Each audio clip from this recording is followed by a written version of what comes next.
اللہ تعالیٰ کر سکتا ہے، کوئی اس کے لیے مشکل نہیں. ہوا علی کل شیء قدیر، اسے ہر شے کی قدرت حاصل ہے. لیکن اصل بات جو ہے میں آپ کو بتانا چاہتا ہوں، یہ ہے سائیڈ ایشو. اصل ایشو ہے فلسطین کا جو شروع ہونے والا ہے. بھٹی دہکے گی وہاں. ظاہر بات ہے کہ اگر کوئی بہت بڑا اقدام ہو جاتا ہے فلسطینیوں کے خلاف، اور اگر واقعتاً مسجد اقصی اور قبۃ الصخرہ گرا دیے جاتے ہیں، جو طوفان اٹھے گا عالم عرب میں، یہ حسنی مبارک ہوں یا شاہ خالد ہوں یا کوئی اور ہو، یہ نہیں روک سکتے اس طوفان کو. نوجوان خون اٹھے گا، غیرت اور جو بھی حمیت ہے. مسلمان ان پڑھ سے ان پڑھ اور بالکل بے دین، وہ بھی مسجد کی حرمت پر کٹ مرنے کو تیار ہو جاتا ہے. مسجد تو بنا دی شب بھر میں ایمان کی حرارت والوں نے، من اپنا پرانا پاپی ہے، برسوں میں نماز ہی بن نہ سکا. وہ چاہے کانپور کی مسجد سے مسلمانوں نے جانے دی ہیں، چاہے وہ شہید گنج کی مسجد تھی مسلمانوں نے جانے دی ہیں، چاہے نماز نہ پڑھتے ہو. لیکن یہ جو حرمت اور یہ جو حمیت اور یہ غیرت ہے، اس سے جو طوفان اٹھے گا یہ ہوگا اس ملحمۃ العظمی، اس کی طرف پیش رفت ہو رہی. کتاب الملاحم سے احادیث کے حوالے سے کہ جن جنگوں کا حوالہ دیا حضور نے، پیشن گوئی کی ہے، اس کا نقطہ آغاز تھا خلیج کی جنگ. صدام حسین نے اسے کہا تھا یہ مدر آف وارز ہے، ام المحارب، یہ ایک جنگ نہیں ہے. اس کا نقشہ بھی حدیث میں موجود ہے، پیشن گوئی موجود تھی، اس وقت بھی ہم نے شائع کی تھی.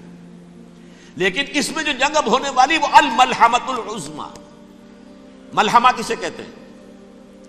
لحم گوشت کو کہتے ہیں، اور قصائی کی دکان کو عربی میں ملحم کہتے ہیں، جہاں گوشت کے ٹکڑے کیے جاتے ہیں.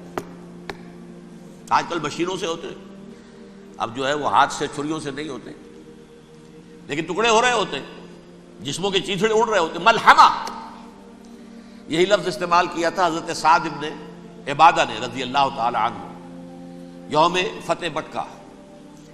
ان کے دل میں تھا کہ اب ہم انتقام لیں گے ان عربوں سے، ان قریش سے. الیوم یوم الملحمہ، الیوم یوم الملحمہ، یہ کہتے ہوئے جا رہے تھے. ایک خاص کیفیت، آج ہے گوشت کے ٹکڑے اڑانے کا دن. حضور سے کہا کسی دن جا کر کہ سعد تو یہ کہہ رہے ہیں الیوم یوم الملحمہ، الیوم یوم الملحمہ. حضور نے فرمایا نہیں، ان سے کہو جا کر الیوم یوم المرحمہ، الیوم یوم المرحمہ، آج رحمت کا دن ہے، آج تو میں ان سب کو معاف کروں گا. لا تثریب علیکم اليوم، میں تم سے وہی بات کہہ رہا ہوں جو میرے بھائی یوسف نے کہی تھی اپنے بھائیوں سے، اذهبوا فانتم الطلقاء، جاؤ تم سب کے سب آزاد. وہ ملحمہ ہے جس کو کہ حضور نے حضرت معاذ بن جبل رضی اللہ تعالیٰ عنہ، اس کی روایت ہے، اس میں سے جو ابو داؤد میں روایت آئی ہے اس میں الملحمۃ العظمی، عظمی مؤنث ہے اعظم کا. آپ کہتے ہیں جنگ عظیم اول، جنگ عظیم دوم. عظیم کا باپ ہو گیا اعظم، سب سے بڑا، اور اس کا مؤنث ہے سب سے بڑی، عظمی. الملحمۃ العظمی، سب سے بڑی لڑائی. میرے نزدیک یہ وار کے معنی میں نہیں ہے، بیٹل کے معنی میں. انگریزی میں یہ دو لفظ علیحدہ ہیں، وار، بیٹل. وار سالوں کو محیط ہوتی ہے، بیٹل کسی ایک خاص جگہ پر جو لڑائی ہوتی ہے اس کو کہتے ہیں. حضور کے اور قریش کے درمیان 6 سالہ وار تھی، جنگ تھی. لیکن battles, battle of Uhud, battle of Badr, یہ بیٹلز تھی، لڑائیاں تھیں. تو عظیم ترین جنگ شاید اس اعتبار سے نہ ہو جیسے کہ ورلڈ وار 1 اور ورلڈ وار 2، یعنی اس کی وسعت کا اتنا معاملہ نہیں اور طوالت کا نہیں. لیکن جو لڑائی جو ہے بیٹل ہونی ہے، جس کو کہ یہ لوگ، یا چونکہ میں نے کہا تھا شروع میں کہ سرما ہے میری آنکھ کا خاک حجاز و حول قدس. نیو ٹیسٹمنٹ کی آخری کتاب ہے the book of revelation, revelation of saint John. اس میں آرمگڈون کہا گیا ہے اسے. ہر مجدون، یہ عبرانی لفظ ہے. ہر کہتے ہیں اونچی جگہ کو، سطح مرتفع.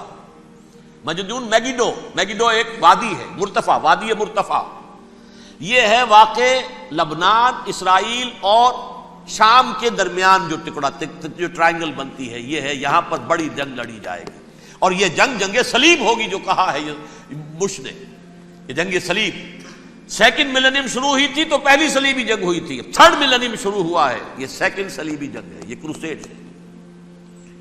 اور میں اس مرتبہ امریکہ گیا تھا تو پہلی مرتبہ مجھے وہاں ایک رسالہ ملا ٹرمپٹ نام کا.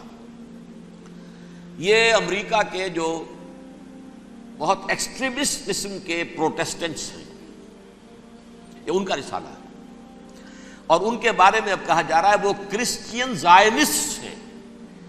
آپ شاید پہلی مرتبہ یہ لفظ سن رہے ہوں. زائنسٹ تو ہم سمجھتے ہیں یہودیوں کو، کرسچین زائنسٹ وہ ہیں جو ہیں تو عیسائی پروٹیسٹنٹس ہیں، لیکن اسرائیل کے وہ حمایتی یہودیوں سے بڑھ کر ہیں.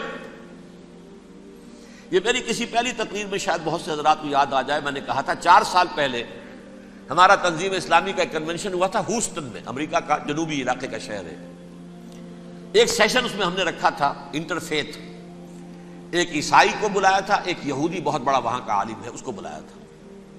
اس یہودی عالم نے ڈاکٹر وشوگراڈ، جو وہاں کی یونیورسٹی میں پروفیسر ایمیریٹس ہے، اس نے کہا تھا کہ یہ اسرائیل کو تو سپورٹ کر رہے ہیں عیسائی، ہم تو نہیں کر رہے. جو پریکٹسنگ یہودی ہیں وہ زیادہ اسرائیل کے حق میں نہیں تھے، یہ تو سن 67 کے بعد انہوں نے اسرائیل کو تسلیم کیا ہے. وہ تو منتظر تھے کہ ہمارا مسیحا آئے گا تو اس کی قیادت میں جنگ کریں گے، جیسے شیعہ منتظر تھے کہ مہدی موعود آئیں گے تو پھر ہم کچھ کریں گے. وہ امام خمینی نے کہا بھائی جب وہ آئیں گے آ جائیں گے، لیکن ہم کچھ راستہ کے لیے.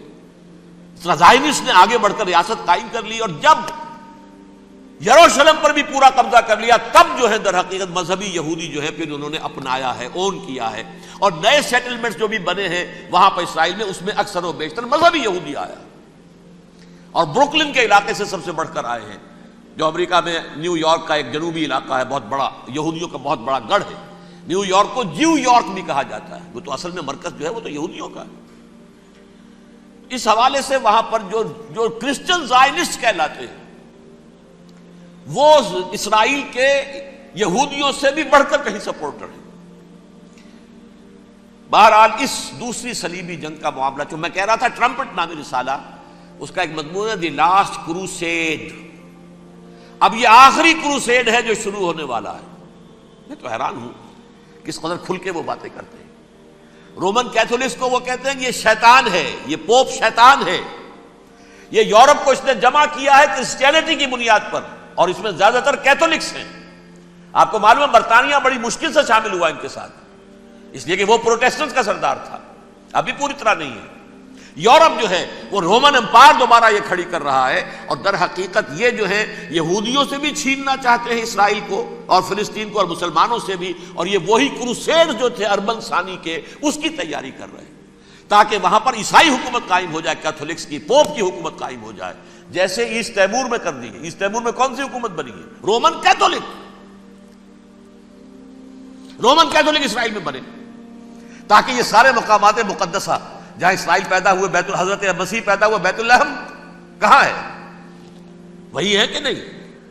جہاں سے ریزریکشن ہوا ان کے خیال میں وہ کہاں ہے؟ وہیں پر ہے کہ نہیں؟ بڑے بڑے گرجے ان کے وہی ہیں.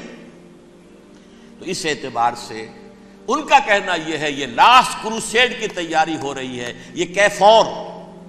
اور ان کا کہنا یہ ہے کہ یہ پوری طاقت نیٹو کی جو ہے، یہ پہلے جرمنی سے لائی گئی بوسنیا، انہوں نے خود وہاں جنگ کروائی، انہوں نے خود وہاں پر ایتھنک کلینسنگ کروائی، پھر خود مصالحت کے لیے آ گئے، پھر کوسوو میں انہوں نے خود آگ بھڑکائی. یہ میں نہیں کہہ رہا، یہ وہ ٹرمپٹ رسالہ امریکہ سے چھپنے والا پروٹیسٹنٹس کا رسالہ ہے جو یہ کہہ رہا ہے.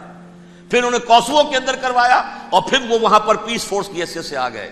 اب وہ میسیڈونیا میں کروا رہے ہیں اور وہاں داخل ہو گئے ہیں. اگلا قدم ان کا سائپرس ہوگا، سائپرس میں ترکوں کو اور وہ گریکس کو لڑائیں گے اور وہاں آ جائیں گے، وہاں سے ایک چھلانگ لگائیں گے اور یہ فلسطین میں پہنچیں گے، اور یہ وہاں پر ایک رومن امپائر، اپنی پرانی رومن امپائر کی طرح کی رومن کیتھولک ریاست قائم کرنا چاہتے ہیں. تو وہاں امریکہ کے عیسائیوں میں بھی کوئی ایک طبقہ نہیں ہے، کیتھولکس بھی ہے. کیتھولکس زیادہ نہیں ہے ہمدرد، لیکن اب تابع ہو چکے ہیں. اسحاق ریبین نے جب یہ پیس ٹاک شروع ہوئی تھی، آپ کو یاد ہوگا شاید کہ جب وہ آیا تھا واشنگٹن سے واپس فلسطین اسرائیل، تو پہلے روم میں رکا for an audience with the pope, اور پوپ کو اس نے ایک مرتبان سا پیش کیا تھا، حضرت سلیمان علیہ السلام کے زمانے کا مرتبان، اور کہا تھا دیکھیے 3000 برس تک ہم نے اس کی حفاظت کی ہے، اب یہ میں آپ کے حوالے کر رہا ہوں. اس کے بعد سے پوپ جو ہے بالکل رام ہو گیا، اور وہ عیسائیوں کے ساتھ اور یہودیوں کے ساتھ ان کا پورا معاہدہ ہو۔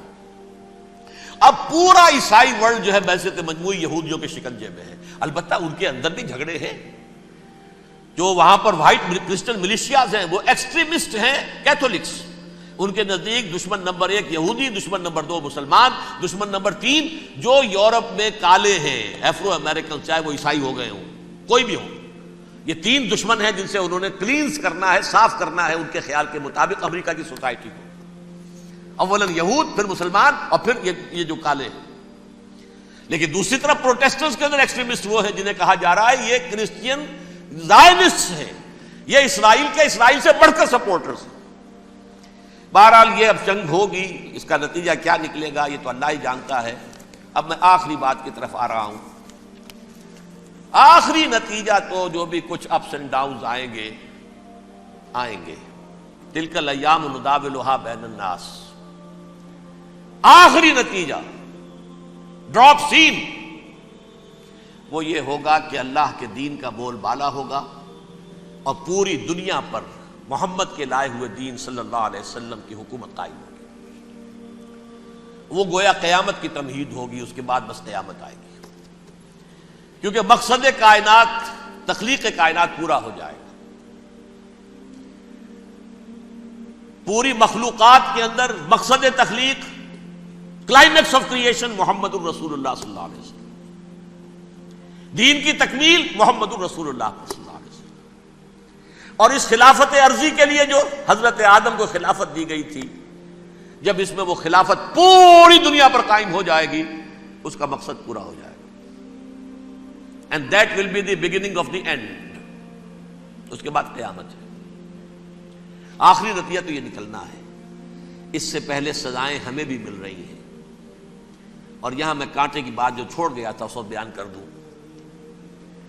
اللہ نے اس مغضوب علیہم قوم کو، اس ملعون قوم کو کیوں اب تک چھوٹ دیے رکھی؟ میں بتا چکا ہوں یہ بڑے عذاب کے مستحق ہو چکے تھے حضرت عیسیٰ علیہ السلام کے زمانے میں، چھوٹ دی ہے، ابھی تک ہے، بلکہ ایک مرتبہ ابھارا ہے۔ 1900 برس کے بعد ابھرے ہیں یہ،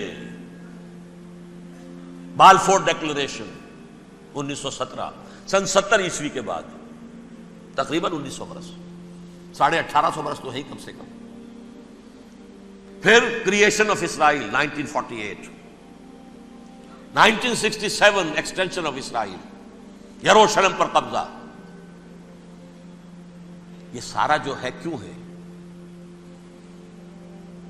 اللہ تعالیٰ اس خیر امت محمد صلی اللہ علیہ وسلم، اس کے بہترین حصے کو سزا ان ملعونوں کے ہاتھوں دے رہا ہے۔ کیوں؟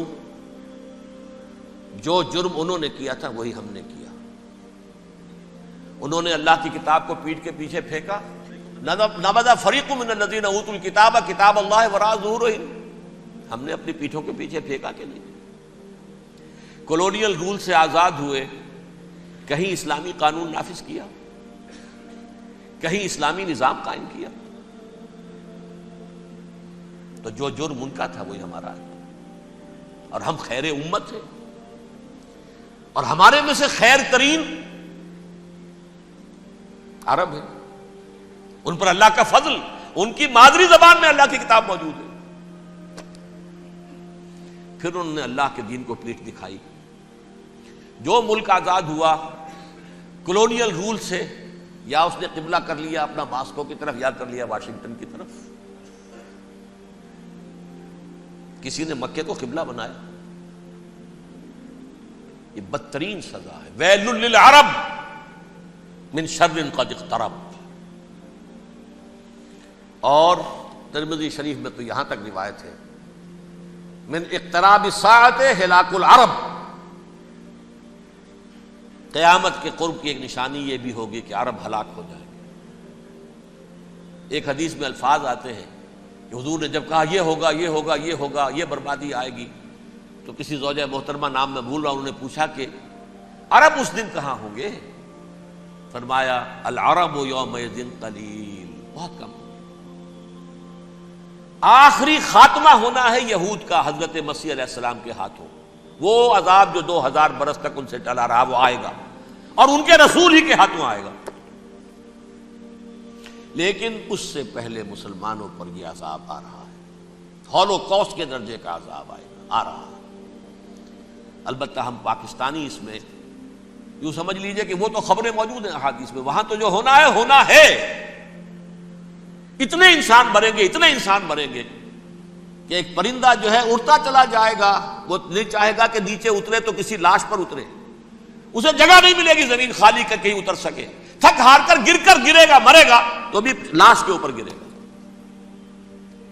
یہ الفاظ ہے حضور کے صلی اللہ علیہ وسلم. الملحمۃ العظمیٰ الملحمۃ الکبریٰ.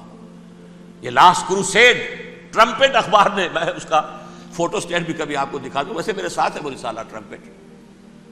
دی لاسٹ کروسیڈ اس کی تیاری ہو رہی ہے. وہ الملحمۃ العظمیٰ اور ملحمۃ الکبریٰ جو ہے وہ آنے والی ہے. ابن ماجہ میں کبریٰ کہا ہے، اکبر کا مؤنث کبریٰ. ملحمہ کبریٰ سب سے بڑی جنگ اور ملحمہ عظمیٰ سب سے عظیم جنگ. یہ ہوگی اور بہت جلد ہوگی.